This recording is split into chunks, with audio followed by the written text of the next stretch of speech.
আসসালামু আলাইকুম, welcome to my channel delicious sweet bite. আজ আপনাদের জন্য নিয়ে এসেছি চকলেট ময়েস্ট কাপকেক। এটি খুবই নরম হয়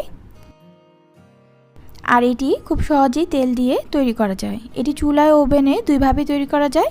চুলায় আপনারা কিভাবে তৈরি করবেন তা আমি ডেসক্রিপশন বক্সে লিখে দিয়েছি, আপনারা চেক করলেই পেয়ে যাবেন।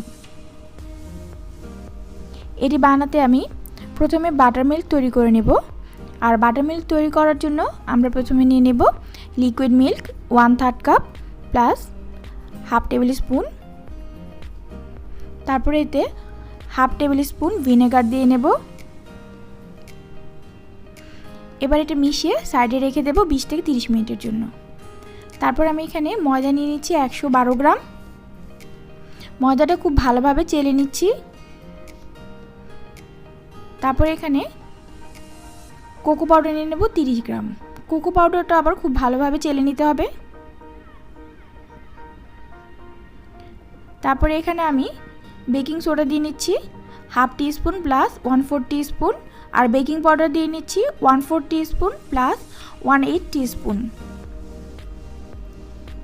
1/8 টিস্পুন হলো 1/4 টিস্পুনের অর্ধেক। তারপর এটা খুব ভালোভাবে মিশিয়ে নিতে হবে। তারপর এটা সাইডে ঢেকে রাখবো। এখন আমি এখানে 2টা ডিম নিয়ে নিচ্ছি আর আমরা চিনি নিয়ে নিচ্ছি 162 গ্রাম। এটা হ্যান্ড উইক্স দিয়ে খুব ভালোভাবে মিশিয়ে নিচ্ছি। আপনারা চাইলে বিটার দিয়ে করে নিতে পারেন। তো খুব ভালোভাবে চিনিটা মিশিয়ে নিতে হবে। তারপরে এখানে আমি তেল দিয়ে নিচ্ছি 1/4 কাপ। তেল দিয়ে আবার একটু আমি হ্যান্ড উইক্স দিয়ে ভালোভাবে মিশিয়ে নিচ্ছি। এবার আমি এই বাটার মিল্কটা দিয়ে নেব। বাটার মিল্কটা দিয়েও আবার একটু মিশিয়ে নেব।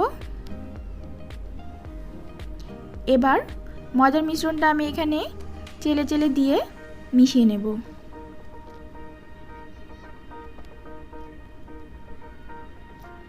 এবার হ্যান্ড উইক্স দিয়ে একটু ভালোভাবে মিশিয়ে তারপর বাকি ময়দার মিশ্রণগুলো আবার চেলে চেলে দিয়ে আবার হ্যান্ড উইক্স দিয়ে মিশিয়ে নেব।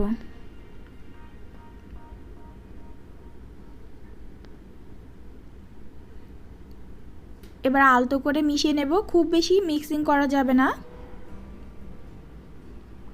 এবার এখানে 1/4 টিস্পুন লবণ দিয়ে নিচ্ছি আর 1 টিস্পুন চকলেট ইমালকো দিয়ে নিচ্ছি। আপনারা চাইলে ভ্যানিলা এসেন্সও দিয়ে নিতে পারবেন বা যে কোনো চকলেট এসেন্সও দিয়ে নিতে পারবেন। আলতো করে একটু মিশিয়ে নিচ্ছি। এবার বাটিটা আমরা সাইডে রেখে দেব। এখানে আমি গরম পানি নিয়ে নিচ্ছি 1/4 cup plus half tablespoon, আর এখানে half tablespoon coffee powder নিয়ে নিচ্ছি। এটা একটু ভালোভাবে মিশিয়ে এখন এই ব্যাটারে ঢেলে নেব। গরম থাকা অবস্থায় এটা দিয়ে নিতে হবে মিশ্রণে। এবার একটু আলতো করে মিশিয়ে নিতে হবে। এই ধরনের ছোট ছোট কাপকেকের লাইনারে করলে 16টার মতো হবে। আর আমি একটু বড় স্ট্যান্ডার্ড সাইজের করছি, 12টা কাপকেক হবে এই ব্যাটার দিয়ে। কাপকেকের লাইনারগুলো ভরে দিবেন না, অর্ধেকের একটু বেশি দেবেন।